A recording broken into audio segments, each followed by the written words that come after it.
这件事我就交给你了，一定要活着，别回头，无论生死，我此生遇见你都是最大的幸事。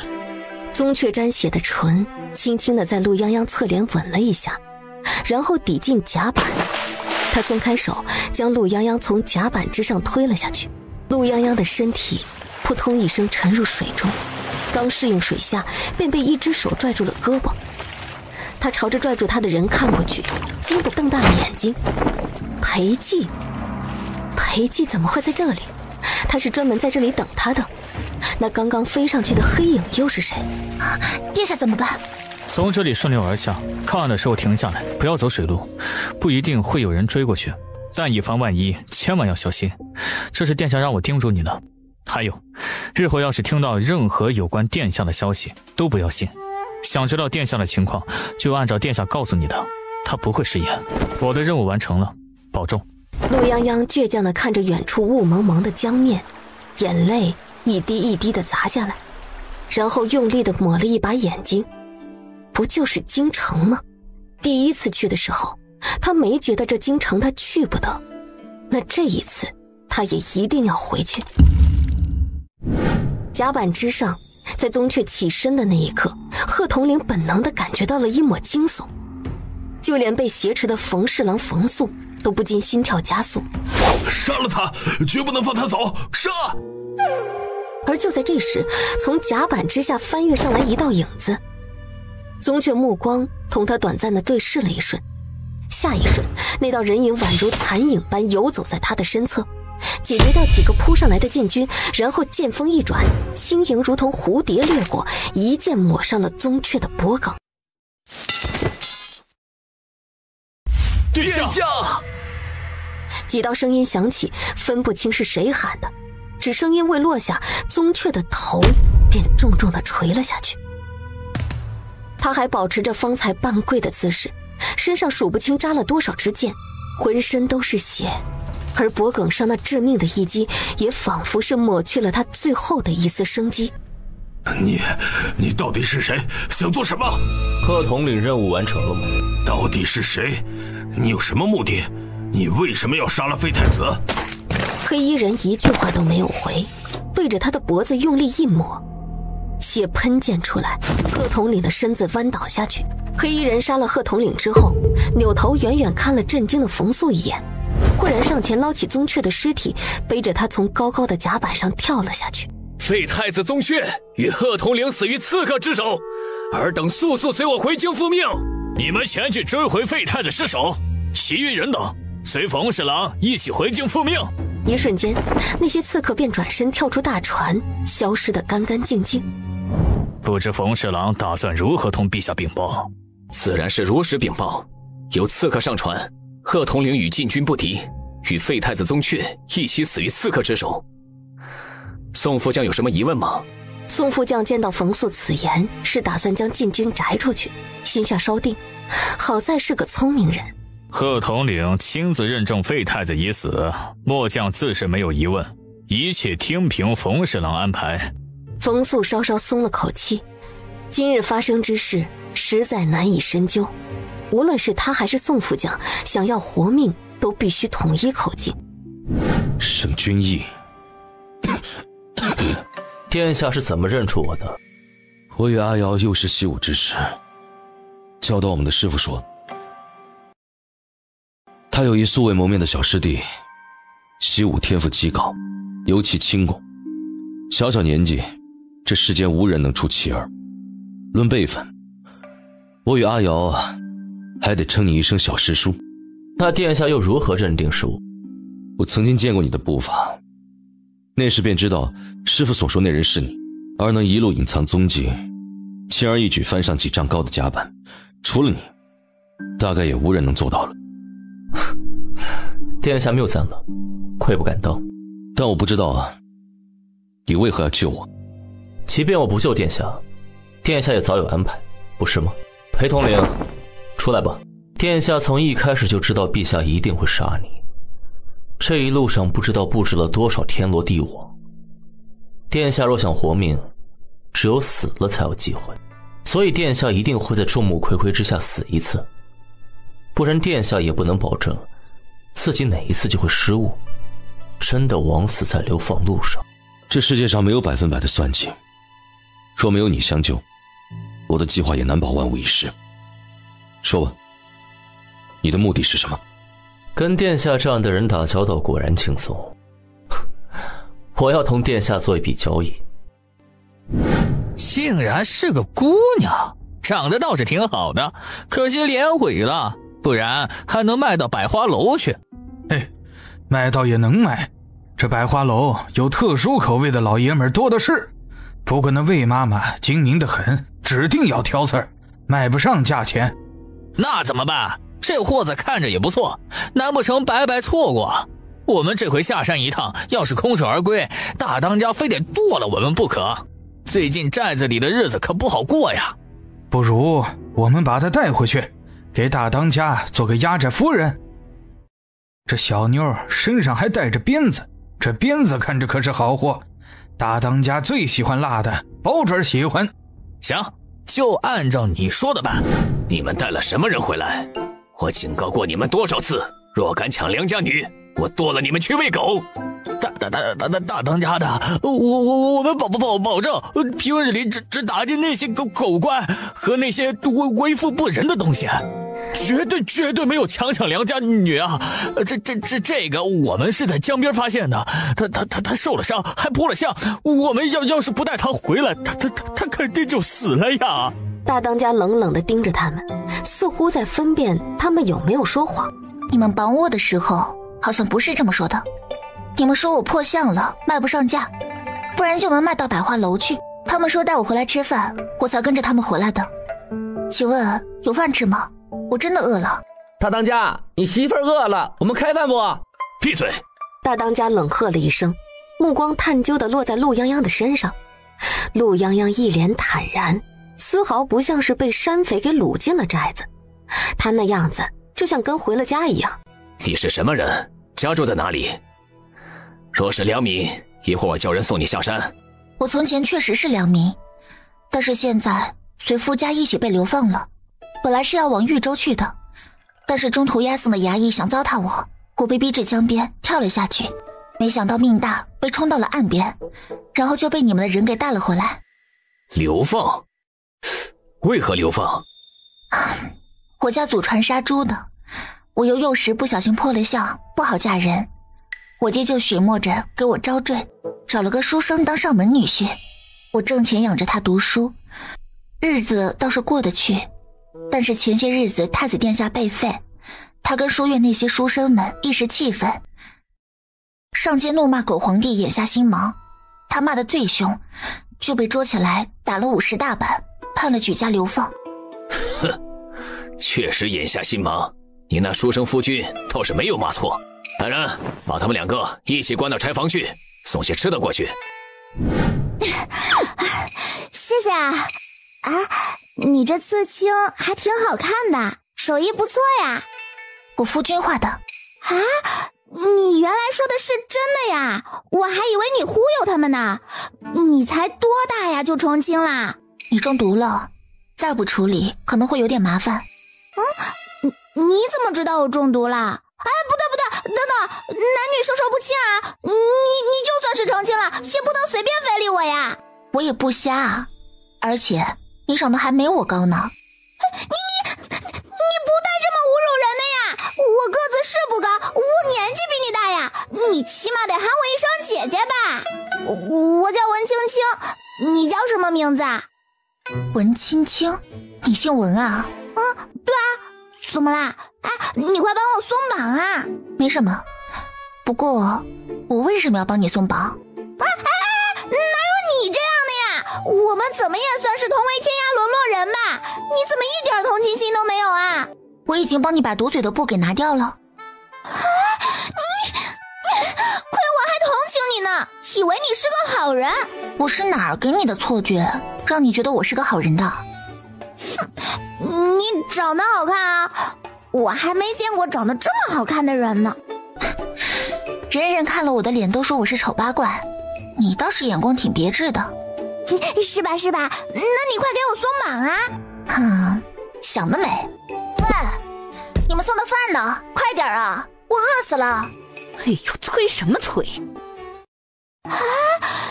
你真吃啊？你不怕他们给你下毒啊？就这么个破山寨，还毒呢？他们能有泻药跟迷药就不错了。你倒是想想，他这个时候是给我下泻药还是下迷药啊？你说的好有道理哦。那你能先给我松绑吗？不能。你给我松绑呀！我身上有药，你受了伤，要是不用金疮药，很容易化脓的。洛泱泱这才正眼看他，突然看见他衣领下方似乎有什么东西在蠕动。小乖，说吧，你到底是什么人？身上带着这么毒的蛇，要是我刚刚没发现，这会儿我都没气了吧？我没有，这是我的宝贝，我的心肝，我怎么可能让它咬你呢？你快放开它，你这么捏着它会疼的。你养的？对啊，我发誓，我对天发誓，这真的是我的宠物，我的小伙伴，你能不能把它还给我？管你也可以啊，你老实交代，你从哪儿来的？为什么会来这个山寨？有什么目的？你敢说一句谎话，我就捏死他！我说了你也不信啊！我是从仙山来的，人称小医仙。我来这里是听说这山里有一条白月牙，就是一种剧毒的蛇，我就是好奇想来看看，结果好不容易找到了，却被它给咬了一口，我还没捉到呢，就撞到了什么大当家的，我怕吓到那个宝贝疙瘩，就只能先放弃了。结果他们以为我要对他们山寨图谋不轨，就把我给绑回来了，我也很冤呐。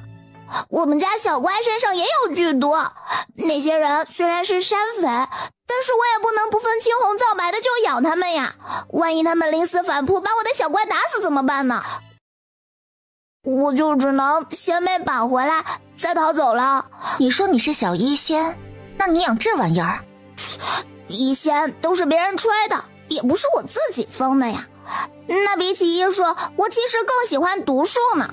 我就是觉得岛上毒快被我给耗光了，这才跑来大招探险的嘛。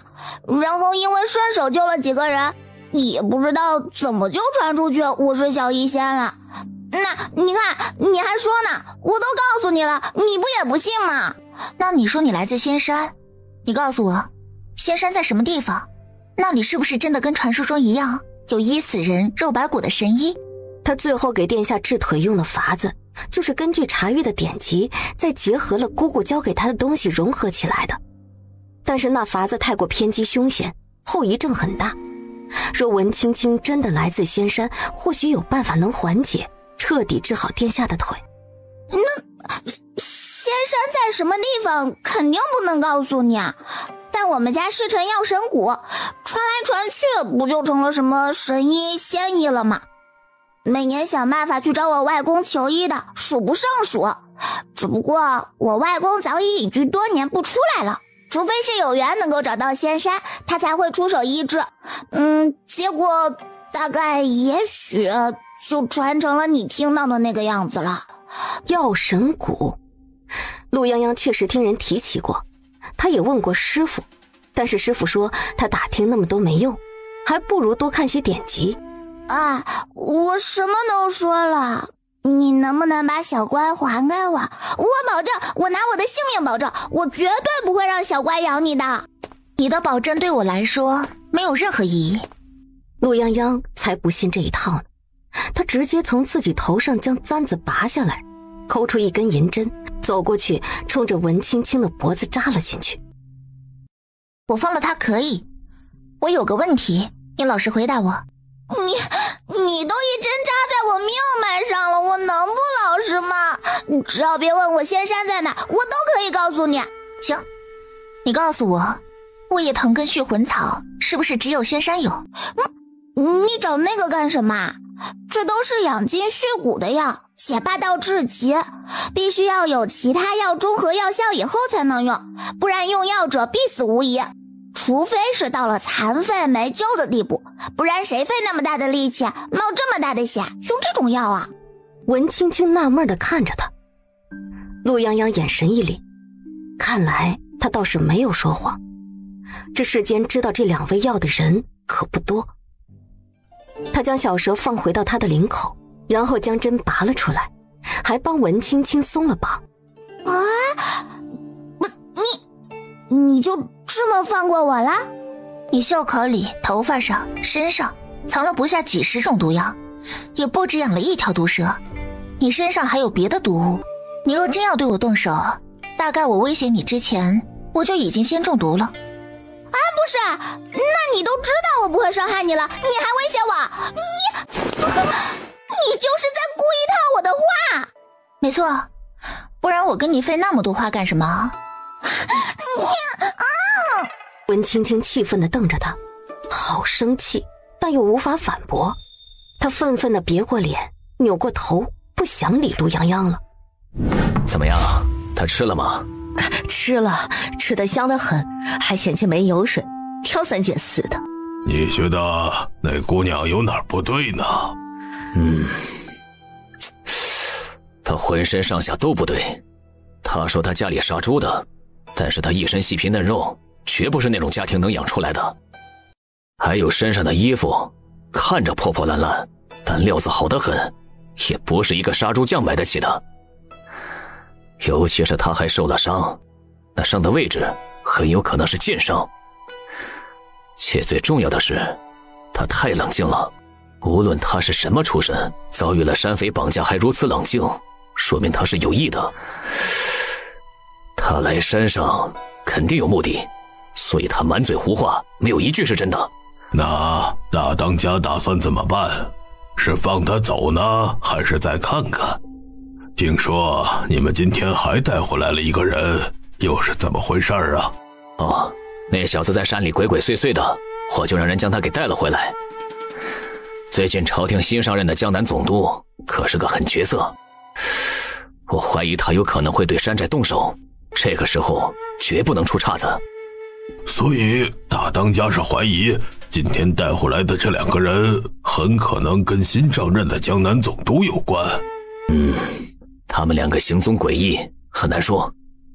先观察一下，如今寨中的人虽然不多，可也多半都是跟了多年的兄弟，就算是为了他们的安危着想，也要谨慎才行。嘿嘿，大家伙快集合，我们今天出去打到大家伙了，几百斤的大野猪啊！走，来活了。来什么活啊？当然是他们为了试探我，专门给我送肉来了呀。我要不多吃一点，岂不是让他们白忙活一场？杀猪的东西很快就准备好了。陆泱泱接过杀猪刀，在磨刀石上磨了磨，又看了看，虽然不是专业的，但还挺锋利的。大当家站在众人身后，目光冷冽地盯着陆泱泱的动作。只见陆泱泱懒散地伸出手，按住野猪，然后一刀子干脆利落地捅进去。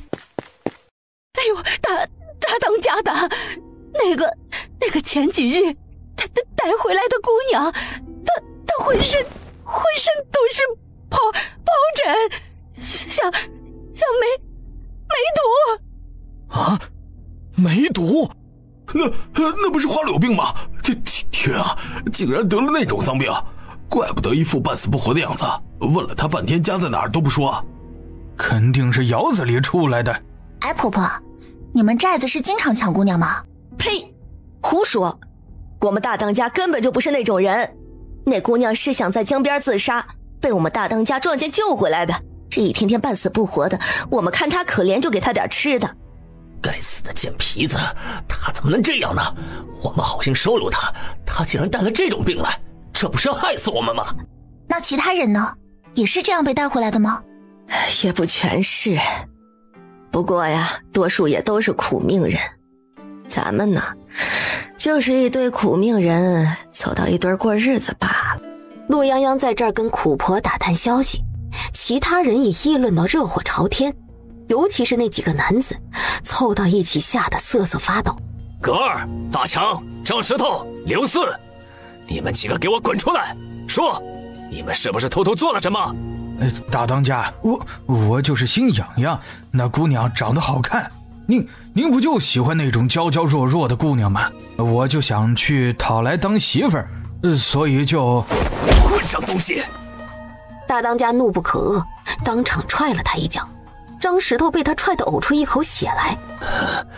你们呢？你们到底做了什么混账事？大当家，我们好歹也是个山寨，不是善堂。您只让动那些无良的商贩跟狗官，能赚几个银子呀？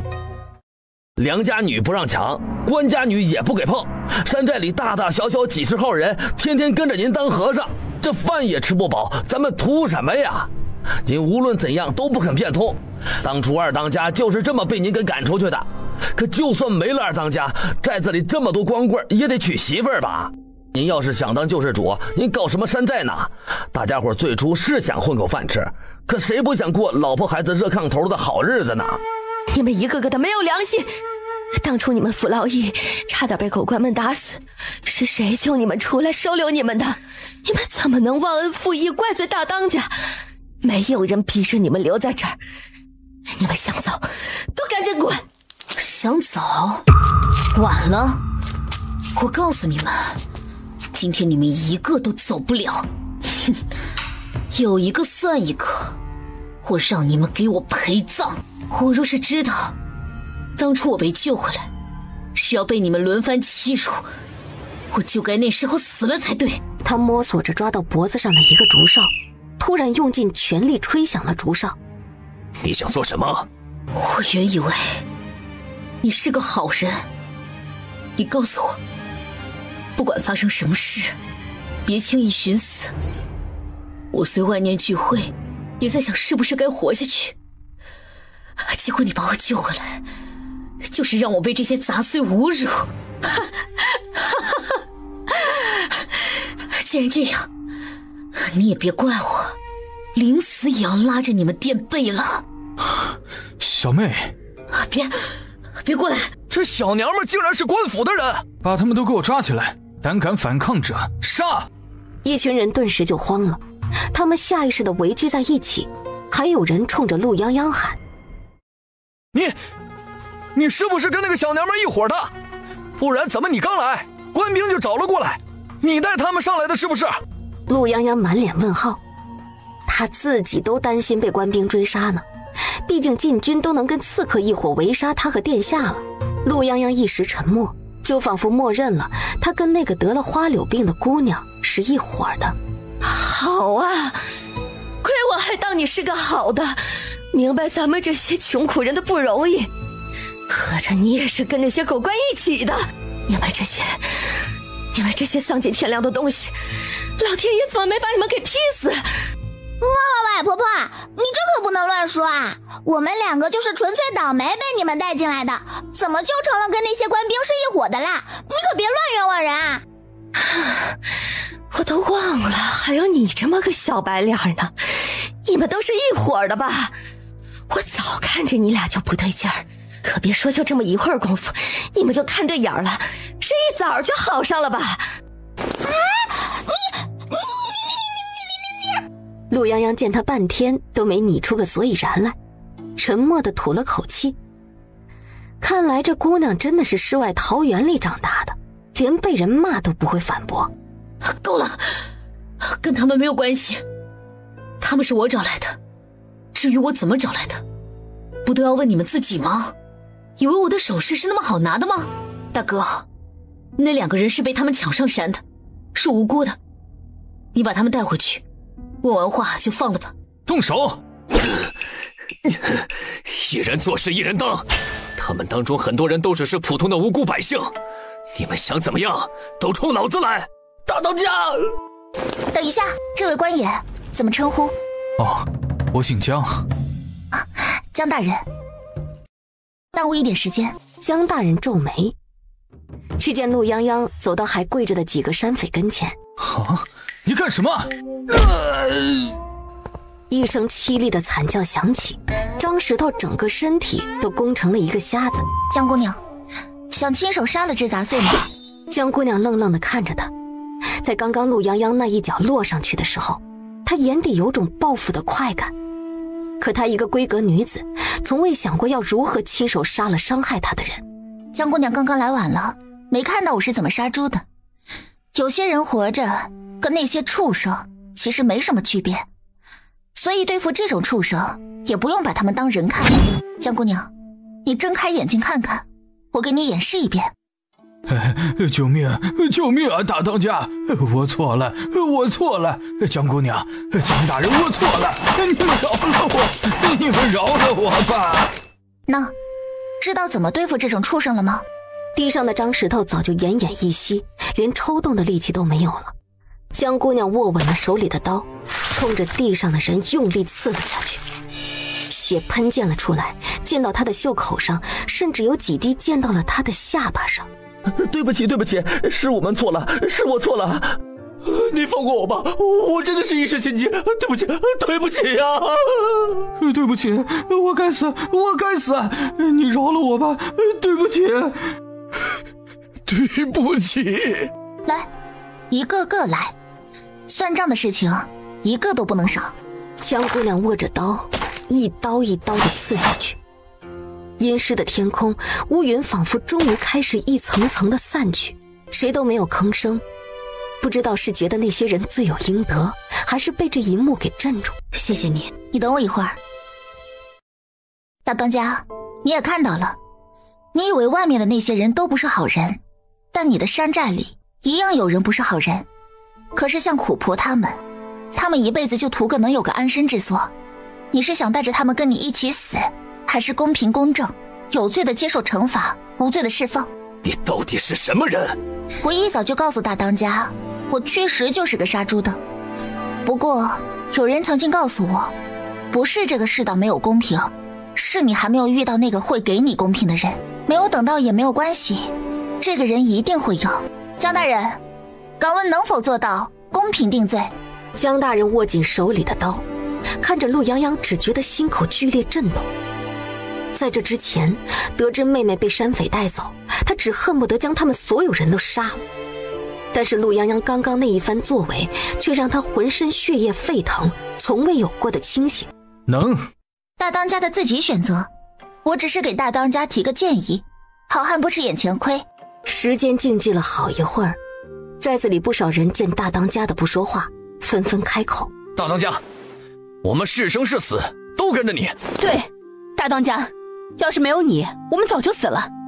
我这条命都是你的，我跟你一起。就是大当家。大当家，大当家目光扫过围着他的那些人，都是他再熟悉不过的面孔。他们有的相处了10多年，有的不过几年，甚至更短。但是此时此刻，这些人的面孔逐渐在他眼前融合，变化成另外一种模样。我投降！都绑起来，带回去。有大当家发话，众人也都没有抵抗，顺从地跟着官兵离开了。大哥，别过来！小妹，你别怕，父亲和母亲已经知道了，我们都相信你不是你的错。我带你回去，给你找大夫。你放心，回头我一定活剐了那畜生给你报仇。如果我不是官府的人，如果我哥哥没有带人来剿匪，你会像刚刚那样帮我吗？会，当然会了。无论你是什么人，就算你真的不幸流落风尘，也不是那些恶人欺辱你的理由，我也算不得帮你，只是觉得那些人该死。哦，对对对，妹妹，你说的太对了，这些人就是该死啊！我2个月前跟未婚夫成婚，他家世容貌才学样样都好，我本来以为我找到了如意郎君，心里也十分的满意。进门之后，我们相处的也不错，家庭和睦，婆婆也十分宽厚。可前些日子我突然身体不舒服，找了大夫来看，最后竟然诊断出来我可能是得了脏病。我当时天都塌了，我觉得不可能，这怎么可能呢？这种事情怎么可能会发生在我的身上？在此之前，我只是一个再普通不过的闺阁女子，别说是外男，就就连定亲的未婚夫都没有见过几面。可能大夫胭脂早早，婆家人也是一时就变了脸，立刻拿下了我的丫鬟跟陪房，将他们全部都给关了起来。夫君视我如蛇蝎，婆婆更是言辞恶毒，恨不能当场掐死我。他们把我关到柴房里，逼我交出奸夫，不然就直接烧死我，省得我脏了他们家的地盘。可是我真的不知道这是怎么一回事。我想离开去找我爹娘求助，想重新找大夫看看是不是误诊了。直到有一天晚上，我听见柴房外有动静，他们竟然真的不知道从哪儿找了个陌生的男人，想要污蔑我。我拼命的抵抗，最后是我的丫鬟及时赶到，他们打晕了那个男人。丫鬟告诉我，我之所以会得脏病，是因为我的夫君，他表面上是风度翩翩的世家公子，实际上在背地里是个男人女人都玩的烂人。他们已经打定了主意，要赖到我的身上，坐实我跟野男人通奸的事情。如果我回去把这件事情告诉我爹娘，他们就出去宣扬这件事，让全城的人都知道我得了花柳病，让我们都蒙羞。我的丫鬟护着我逃了出来，我却无处可去，只有寻死一条路。我不能连累了我的家人，一旦这件事情被人知晓，不会有人在意到底是谁的错，只会在意我们家的姑娘染了脏病有多肮脏，我不能害了他们。这个世上怎么会有这么坏的人啊？陆泱泱也没想到，这背后竟然会有这样一个令人发指的真相。然而真正淹没他的还不只是人面兽心的夫家，还有这个世道对女子的恶意。大哥，我能在临死之前见你一面，将真相说出来，已经是最大的宽慰了。你走吧，我想一个人待着。你回去告诉爹娘，是杨家人将我逼死的，是他们对不起我，别让他们有机会把脏水泼到我身上。大哥，你还没有成亲，二叔家还有妹妹没有出嫁，这件事情不能够闹起来。不，我带你回去，我们找最好的大夫给你治，你一定会好起来的，你相信我。没有用了。谁说没有用的？这个传说中的小医仙，他能治好你。什么？啊，对，我能治，不是什么大事，不是什么大事。听到了吧？等你治好了病，你想找谁算账就亲自去。报仇这种事情让别人来做，岂不是要遗憾终生？可是别可是了，他们现在能给你泼脏水，无非是因为你现在染病无法辩驳。等你治好了，站出来找出证据，打烂他们的脸。你觉得到时候是谁无话可说？我也想活下去，但我已经脏了。我就算活下来，往后怎么办呢？我养你啊，小妹，你放心，有我在，我养你一辈子。江大人生怕妹妹再有寻死的念头，急忙同她保证。江姑娘却并没有半分动容，她自然知道哥哥所言是真心的，可她又怎么能连累哥哥呢？你别碰我！不，我不是那个意思，我身上脏。你的病没有那么简单就传染的，你不要害怕。还有，你哥哥愿不愿意养你重要吗？你有手有脚，也读过书，你还是官家千金，肯定学了很多东西吧？你可以自己赚钱养活自己，何必要靠别人呢？你既然迈不过心里的坎儿，总觉得自己会连累他们，为什么不换个方式生活？你可以不用是谁的女儿，不用是谁的妻子，你还可以是你自己呀。女子怎么了？女子也可以靠自己活得很好。可能现在这个世道对女子还不那么友好，但办法是人想出来的，也许未来就会有所改变呢。从前女子还不能出门读书或者做生意呢，现在不也可以了吗？先皇后在世的时候就已经恢复了本朝立女户的事情，你自己就可以当家做主。你想想，你连死都不怕了，还还怕活下去吗？江姑娘震惊地看着陆泱泱，瞳孔从涣散到慢慢的聚焦，从晦暗到一点点被点亮。好。杨家人无耻，无耻至极。杨家也是世家，其跟当今武殿下外家是同宗，跟他们家结亲的杨承风还是武殿下的表哥。这件事儿先不要告诉你母亲，这几日为了找依依，她已经病了。父亲放心，我已经安排妥当了。陆姑娘说那位文姑娘是小医仙，肯定能治好妹妹的。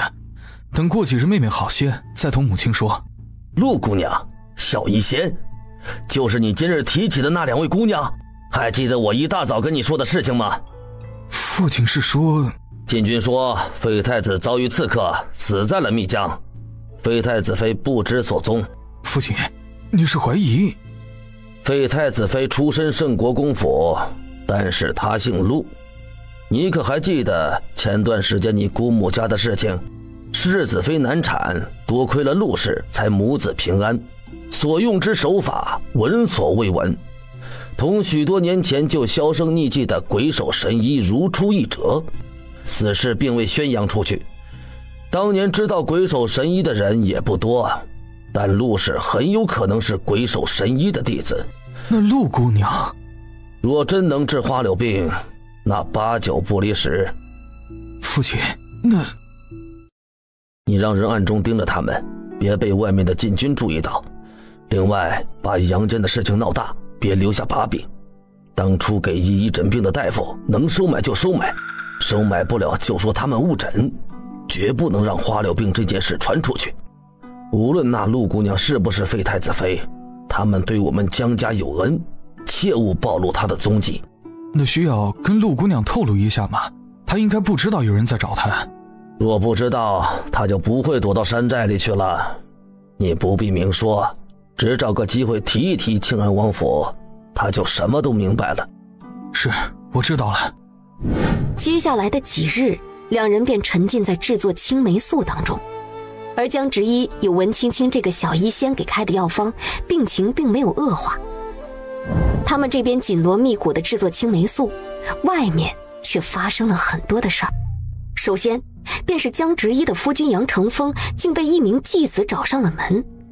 你家女儿不守妇道，你们还有脸上门管我要人？你胡言乱语，你简直胡言乱语！你把你儿子叫出来，今日我非得问一问，他当初求娶我女儿时，怎么在我跟前保证的？这就是他的保证吗？如今都被这继子找上门了，他竟然还有脸躲着？还有，你快把我女儿交出来，你到底把她怎么样了？今日你要是不交人，我就报官。我倒要看看这普天之下还有没有王法，任由你空口白牙的污蔑我女儿。哼，污蔑？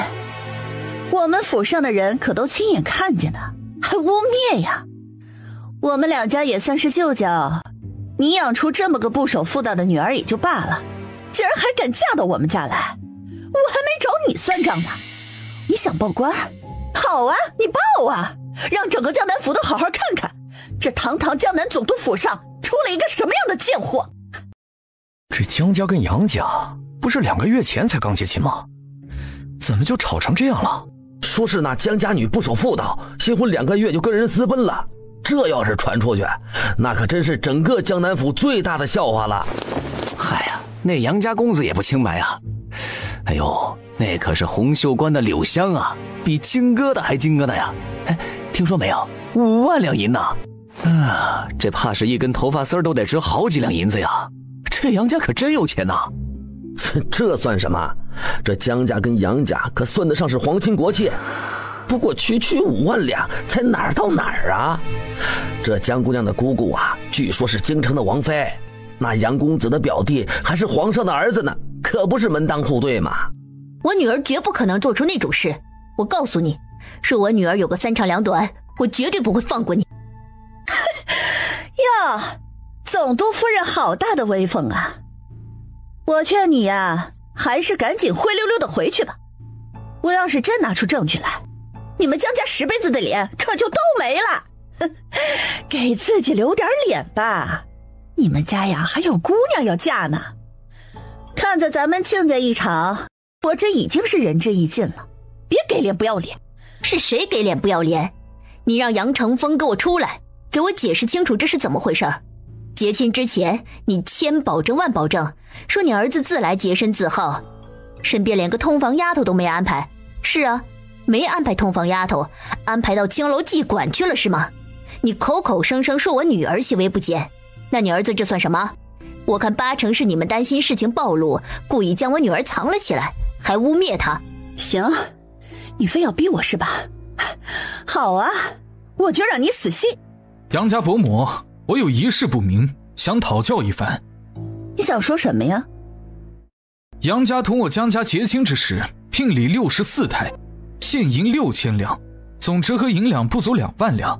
您当时上门时说杨伯父早逝，家中全靠族中阶级跟您的嫁妆支撑，实在是委屈了我妹妹。日后我妹妹进门，您定会将她当作亲生女儿一般对待，因此我们家并未挑剔聘礼，回了嫁妆120台，现银12000两，聘礼单子和嫁妆单子全都清清楚楚，伯母还记得吧？你什么意思？想跟我掰扯嫁妆的事情吗？啊，你妹妹干出那种丢人现眼的事情，你还有脸来讨要嫁妆吗？我并非是要跟伯母掰扯嫁妆的事情，我是想来问一问伯母，杨家既然都要靠族中阶级跟您的嫁妆支撑，那敢问杨公子是从哪儿来的5万两银包养名妓的？这笔银子从何而来？你胡说什么呀？什么5万两银呐？我不知道，没这回事。你休要胡说八道，谁知道这女人是谁呀？啊，上门来污蔑我儿，我这就去让人找知府将她给抓回去，好好审问审问。夫人，妾身所言句句属实，绝不敢有所欺瞒。风郎与我恩爱3年，当初给妈妈使银子包下我，亦是有白纸黑字为证，我又岂能说谎？当初风郎包下我时，花了5万两，跟妈妈约定1年给1万两银子，3年总共3万两，加上那5万两，总共8万两银子，都有凭证。风郎私下还给了我2万两银子花用，我也都好好留着，所有凭证都在这里，上面有风郎的印章和自己为证，我所言句句属实。夫人，我与风郎真心相爱，他也答应大婚之后便娶我进门。前几日上府却使人来说要与我断了，这怎么可能呢？不信，我真的不信，我已经怀了风郎的骨肉，我求求你让我见风郎一面吧，我对风郎真心可见，除非他亲口跟我说要与我断了，否则我绝不离开他。张夫人看到那封信，脸色蓦地大变，当即上前就要将信封给抢走，却被江巡抢先一步夺走了信封。小贱人，你算什么东西啊？一个下贱胚子，还敢来污蔑我儿子！来人，把他给我拖出去，乱棍打死！伯母，这位柳姑娘的生气可不在杨家，大昭律例，即便是杖毙家奴，也要将其罪责上报官府备案。不知伯母是以什么样的身份，敢随意杖毙大昭子民的？哼，10万两银，3年时间，你杨家公子花费在一个继子身上10万两银，娶亲的聘礼却不足2万两。伯母说的没错，确实需要报官，不光要报官，此事我们江家还要上奏陛下。大昭律例明文规定，有功名在身者，辖计超过100两可问罪，超过1000两革除功名，超过1万两当斩。不知杨晨风所花这10万两银该当何罪？你胡说，你胡说，你休要胡说！大昭律例有明文规定，伯母也无需同我辩解，此事咱们就等着衙门见分晓吧。把这位姑娘带走收监，此事我们江家追究到底。你住手啊！你快住手！你想干什么呀？你想干什么呀？此为其一，其二，夫人最好能交代清楚这10万两银的来历，否则杨晨风可不止侠妓之罪了。你若不交出我女儿，咱们两家便不死不休。张夫人彻底呆住。废物，一群废物！你们怎么办的事情，连阿雀尸身都未找到，朕养你们何用？还有江南总督是怎么回事？吃干饭的吗？朕让江建阁去江南当总督，他到底在干什么？连这点事情都办不好吗？废物，都是废物！江南总督家出了大事，整个江南府为此闹得沸沸扬扬。江总督借着找女儿的功夫，找人焦头烂额，分身乏术，因此还未有消息。到底什么事？江总督的女儿跟杨家公子杨承风成亲2月后失踪，杨家说江姑娘跟人私奔了，江家上门要人，碰见杨公子包养的名妓，江家就怀疑杨家害了江姑娘。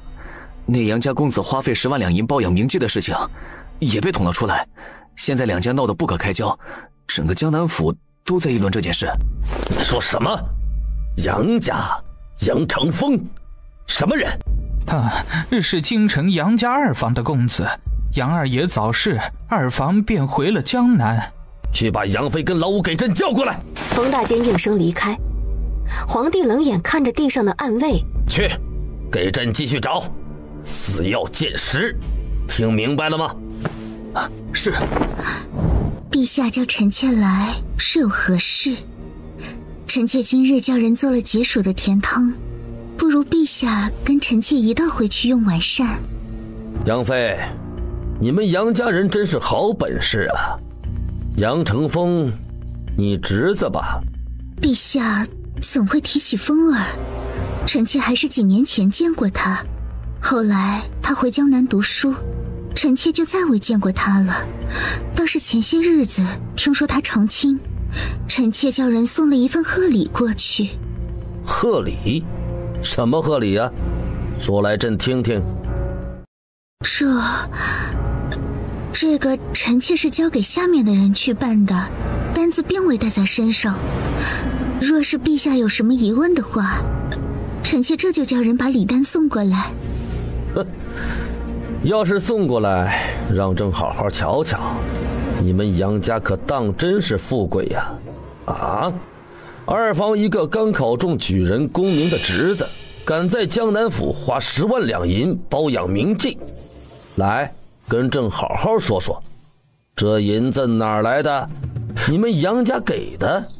好啊，一个偏房侄子都能给10万两银子包名妓，那你这个在宫里当皇妃的拿了多少？还有你这个武殿下，杨家给了你多少？愣着做什么？说呀，说出来让朕长长见识。说呀！陛下，此事臣妾当真不知，跟旭儿更没有半点关系。臣妾这就让父亲进宫，一定会将这件事查明的。陛下息怒，若承风当真如此胡作非为，杨家定然不会包庇他的。父皇，儿臣冤枉，儿臣真的什么都不知道。冤枉？哼，是不是冤枉？大理寺会查。朕也想知道，你杨家到底如何家财万贯，撑得起如此挥霍？滚回去！从现在开始，没有朕的命令，谁都不许见。听明白了吗？父皇，可是我……是，臣妾明白了。旭儿今日回府之后，也绝不会出门一步的。皇帝不耐烦地摆了摆手。武殿下还想说什么，被杨妃给拉走了。他杨家可真是好得很呐！陛下消消火，近日暑气重，您胃口也不太好，不如找个时间去避暑山庄散散心呢。你觉得消息有几分准？阿雀他真的死了吗？冯大人该是快回来了。冯大人一向刚正不阿，定然不会欺瞒陛下。但贺从死了，朕了解阿雀，他无论是生是死，一定不会放过贺从。他是故意的，故意在挑衅朕。冯大坚僵着身体，一个字也不敢回。父亲，陆姑娘现在是不是安全了？陛下并没有放弃寻找废太子的尸首，只不过不在明面上找了。听闻废太子妃因为容貌问题一直戴着面具，那些暗卫想必没有见过她真容。如此只要小心些，也不必担心他会暴露了。你将这个消息泄露给他，他既没有打算表明身份，我们也就当不知就好了。另外安排一下，杨家的事情可以收尾了。是。找到人了吗？回公子，还没有。废物！娘，这么久了，江直一会不会已经死了？虽然大夫说一时半会儿死不了，但是江直一那么骄傲的人，他肯定受不了，他会不会自杀了？这个丧门星，死了都不叫人安生，他最好是死了。别慌啊，我们有证人，有大夫的证词，只要将那小贱人得了花柳病的事情宣扬出去，江家就彻底完了。既然他们江家欺人太甚，就休怪我们分裂无情了。对，只要把这件事情宣扬出去，江家就完了。公子夫人，不好了，江公子带着官兵来了。娘，怎么办啊？江巡怎么又来了？他不会是来抓我的吧？没事啊，肯定没事的。你姑母可是皇妃，不会有事的。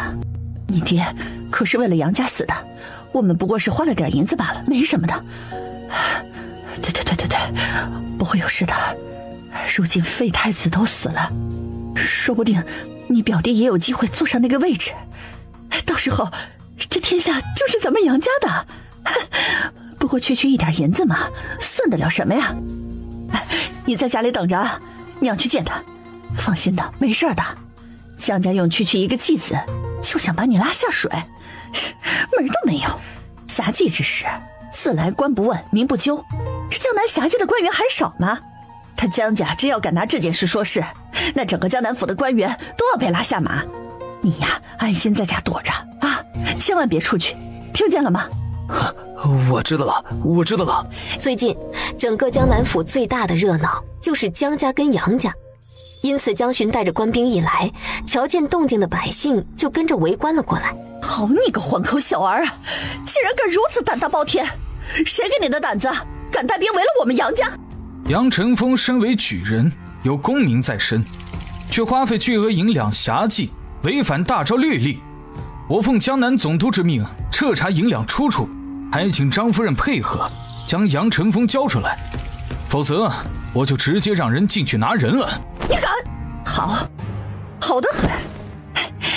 江巡，你别后悔，既然你不念一点情面，那我也不用给你们江家留颜面了。你不是想知道你妹妹在哪儿吗？你妹妹死了，你知道她为什么死吗？因为她得了花柳病，脏病。哎，你们都听着啊，他们家堂堂江南总夫的女儿得了花柳病啊，而他们竟然敢将这样的女儿嫁到我们家来，如今还敢用一个继子来给我们杨家泼脏水，怎么想仗势欺人吗？我告诉你，我不怕，我们杨家也不是好惹的。你今日要是敢带走我儿子，京城杨家绝对不会放过你们的。啊，花柳病！天哪，江姑娘竟然得了这种脏病，那岂不是成婚之前就……这可真是闻所未闻啊！堂堂官家千金，竟然做出如此不要脸的事情，怪不得杨家不要这个儿媳妇，这简直是祸害啊！从来都只听说那青楼女子千人压万人骑才会染了这种脏病，这官家千金如此，那岂不是不止跟一个人？你们说这江家姑娘是怎么回事啊？该不会是从前被卖到青楼里了吧？说不定是被土匪劫上山给那啥了呗。杨家未免也太倒霉了，好端端的竟是娶了这么个姑娘，这杨公子也是惨。这江家也当真是可恶，身为一府总督，整个江南府都是他们江家的一言堂。我看那什么柳香啊，也是江家故意污蔑给杨公子的。说的有道理，一个得了花柳病的姑娘，能是什么好姑娘？你还是离我们远一点儿，谁知道你们家是不是都染了这种脏病？小心可别把这种脏病传染给别人。你这么说，有什么证据？证据？我当然有证据，没有证据，我也不敢把你们家那个水性杨花的脏东西给扫地出门。去，把给江家那贱人看病的大夫给我带过来。很快，一个中年大夫就被带了过来。大家都认识吧？济洪堂的洪大夫，可是在咱们江南府待了几十年的老大夫。当日我们可就是请的洪大夫给少夫人江家女看的诊，确诊了江家女就是得了花柳病，可把我们夫人和公子给吓坏了。这江家可当真是无耻啊，竟然把这么一个破烂货给嫁到了我们杨家来，也不知是穿了多少手的破鞋了。闭嘴！老夫行医几十年，从不屑于在病情上说谎。大约1个多月前，老夫被杨家请来给杨家少夫人看诊，当时杨家少夫人已经晕了过去，我反复诊脉，可确定无疑，她得的就是花柳病。老夫敢对天发誓，绝无半句虚言。且给杨家少夫人看诊的不止老夫一人，还有回春堂的王大夫跟施安堂的宋大夫，他们2人也都能证明杨家少夫人确实是得了花柳。哎，大家可都听见了吧？洪大夫行医多年，大家就算不信我杨家，也该信洪大夫啊。我们杨家好端端的娶妻，就是娶回来这么一个破鞋，就算是将他进猪笼都不为过。今日我便做主，替我儿子休了这小娼妇。这杨家夫人说的没错啊，这么一个小娼妇可不得休了，就该把她进猪笼。这亏得江总督还是义府总督，竟然是养出这么一个女儿来。这样的人家，这样的人品，如何能当得起义府守官？我看皇帝就应该先查一查这江家才是。可不是嘛，怎么会有这么下作的女子啊？丢人现眼，生出这么个女儿来，不赶紧溺死了，怎么还有脸出来找婆家要人呢？你们简直胡言乱语！哼，有洪大夫作证，你妹妹就是不检点，你们江家还有脸找我要人？别说这没找到人，就是找到了，我也将她立即进了猪笼去，省得脏了我家的地盘。你，敢问洪大夫，可是当真诊出了江家女得了花柳病？千真万确，老夫绝不会说谎。那请问洪大夫，给杨公子诊断过吗？你什么意思？是在质疑老夫的医术吗？哪来的黄口小儿，敢这么和洪大夫说话？你懂什么呀？我懂一点皮毛。据我所知，花柳病并不会轻易传染，最直接的方法就是同房。既然如此，江家姑娘也是新婚，那洪大夫觉得是谁传染给了谁呢？何以你们一定认为是江家姑娘的问题，而不是杨家公子的问题呢？许多人被他的问题给问懵了。对呀，何以就认定了一定是江家姑娘的问题，而不是那位杨家公子的问题呢？毕竟那杨家公子还有包养名妓的事情。你是哪儿冒出来的骗子？胡言乱语什么呀？我儿子怎么可能会有病呢？就是那小娼妇的错。洪大夫身为大夫，就如此武断吗？老夫当然给杨公子诊过脉，他并没有患上花柳病。你说没有就没有，如果你诊错了呢？既然这里这么多人都这么好奇，不如把杨公子喊出来，当场诊一诊。想必在场的也不止洪大夫你一个大夫吧？啊，我也是大夫，我可以给杨公子诊脉。哼，老夫行医多年，自认绝不会看走眼。你这个黄口小儿，竟敢找这么一个黄毛丫头来羞辱老夫，简直岂有此理！老大夫，行医可不是看谁年纪长的，我文家世代行医，我自出生起听的便是汤头歌，3岁就会捏针了。不敢说一定比您强，但是也不见得差到哪儿去，怎么就是羞辱您啦？不可理喻！可不可理喻的，诊一诊不就知道了？张夫人，您敢让杨公子出来吗？若是不出来，是不是就说明他确实有问题？你胡说，我儿子没问题。众人也开始议论起来。这说起来，江家跟杨家这事儿沸沸扬扬闹了1个多月，都没有见过这杨公子现身，不会真的有问题吧？去，把公子喊出来，今天我就让他们都看看到底是谁有问题。洪大夫，我听说花柳病是否会传染并不是绝对的，并且跟人的身体状况有关，有的人身体好就未必会被传染，但有的人身体差就很容易被传染。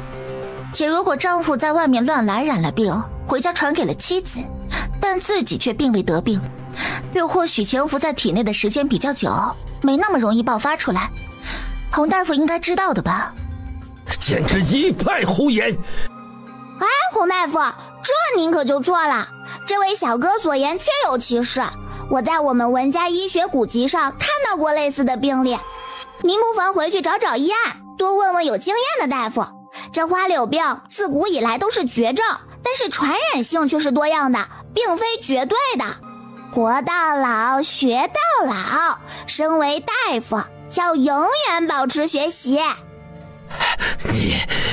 你们，哎，杨公子出来了。我好端端的一个儿子，就因为娶了那小娼妇，被折磨的都快没个人样了。你们江家呀，既然太甚了呀！好了，张夫人，既然杨公子来了，那就请洪大夫跟这位文大夫给他诊脉吧。杨公子，劳烦您将手伸出来，老夫给你把个脉。杨成风迟疑了下，还是伸出了手。洪大夫将手搭在杨成风的脉搏上，片刻之后，他忍不住皱了眉，隐隐觉得有些不对。可明明上次他根本没有诊出来不对呀，难不成是他诊错了？这不可能。洪大夫，我们都相信您的医术，在场的百姓也都相信您的医术，有什么话您但说无妨。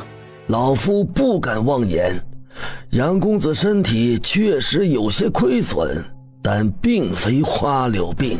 大家伙都听到了吧？我儿子是清白的，他什么事情都没有。既然这样，那江家女得了花柳，不就是他水性杨花吗？洪大夫确诊了吧？不会再变了吧？行医要讲究实事求是，这是作为一个大夫最基本的医德，望洪大夫无愧于心呢。老夫自然无愧于心。杨公子，劳烦抬下手。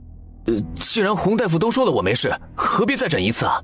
我看你年纪轻轻，医术想必也比不过洪大夫，就不用再诊了。杨公子，既然你都觉得文大夫医术比不上洪大夫，那洪大夫都诊不出来你有病，你怕什么文大夫啊？你说是不是？文青青把脉的速度非常快，不过片刻功夫便松了手。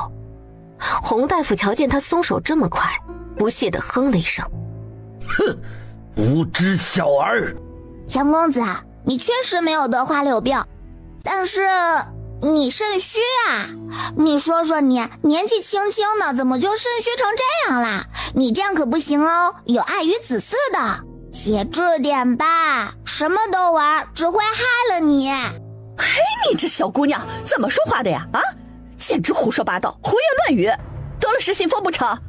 一个姑娘家，张口闭口就是这些，